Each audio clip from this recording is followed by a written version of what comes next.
So hey everybody, what's going on? My name is Terry. Welcome back to the channel. Hope you guys and gals are all doing well out there. And recently I made the switch back to Premiere Pro just to try it again. You know, Adobe's been making a lot of amazing strides with their software the last few months. So with all these updates and whatnot, you know, all the introduction to AI and everything. So I figured I would jump back into my old favorite NLE to just sort of kind of see what all the hullabaloo's about and see what kind of changes they have made.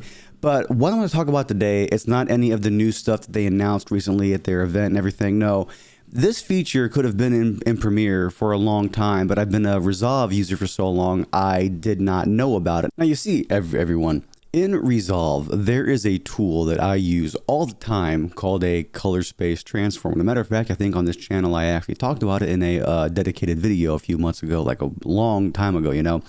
And what's cool about the color space transform tool is that instead of, you know, manually taking your log footage, whether it's S log, C log, whatever it might be, and grading it manually, you can literally just tell Resolve with one click what kind of camera it's from and what kind of output you want it to have. So I'll show you here real quick, okay?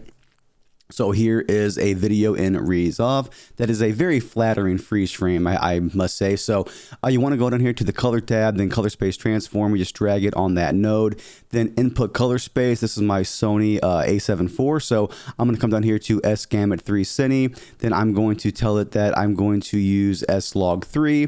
And then for the output color space, I'm going to do Rec 709. And then for output gamma, I'm going to go ahead and do Gamma 2.4. And then what I would do is I would come here and kind of just lift it up just a little bit like that there, and Bob's your uncle, and my grading is done. Whenever it comes to these talking head style videos, I do not do a lot of heavy grading. I don't do a lot of, you know, huge changes. So this is it, and I'm done. Well, the thing with that is I always said I really wish there was a way to do something that similar in Premiere Pro, because that, you know, one or two clicks, boom, you're done.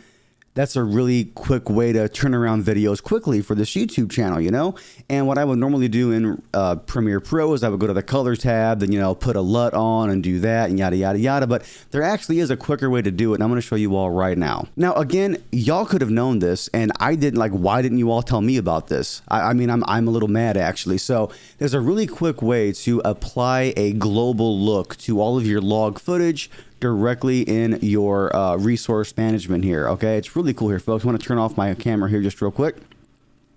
So you can't really do this whenever you already have it on your timeline. The change won't take effect, or at least it doesn't in my experience. So you want to right click your log footage, right? And then you want to go to modify, and then you want to go to color. Okay, now you can normally just apply a LUT here if you want, or you can use the media color space 709, all that stuff, you know what I mean? But what you want to do is you want to go ahead and click override media color space, click a little drop down, and then here is a list of a lot of popular formats, and especially what I always use here, S Log, S Gamut 3, hit OK. You're going to see it immediately change in the little preview here. Then once you drag that over here, it looks perfect. Yeah, it's a little dark. Admittedly, my lighting was a little bit off in this scene, but that was my mistake. There's no issue here with this little fix here, or this little tip here, okay? Now, there is one little thing with this that I've noticed, and maybe it's a bug, or maybe it's intended to do this, but whenever I'm in the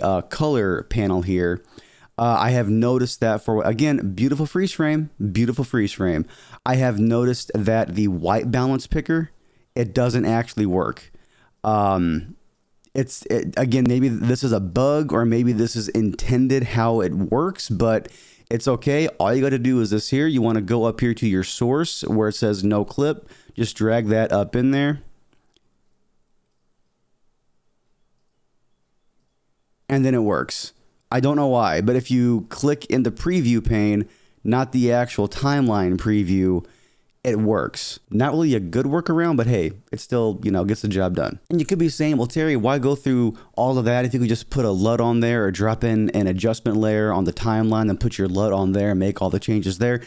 Yeah, you totally could do that, but sometimes whenever there's an adjustment layer and you move stuff around, well, you forget to link those together, and then the adjustment layer is over here whenever it should be over here. And I just prefer to do everything on the source footage that I'm working with. You know what I mean? Yeah, this video is probably pointless for about 95% of you all out there, especially if you're, Premiere Pro veterans. But if you're somebody like me that hasn't touched the software in a while and are coming back to it, or maybe you're a veteran user and you didn't know you could do this, because I sure as heck didn't know that you could do it. So now you have another little, trick of the trade here in your tool belt, right? But yeah, just real quick video. I wanted to show you all this today. As per usual, my name is Terry. Again, hope you guys and gals are all having a fantastic day, and I will catch you all next time.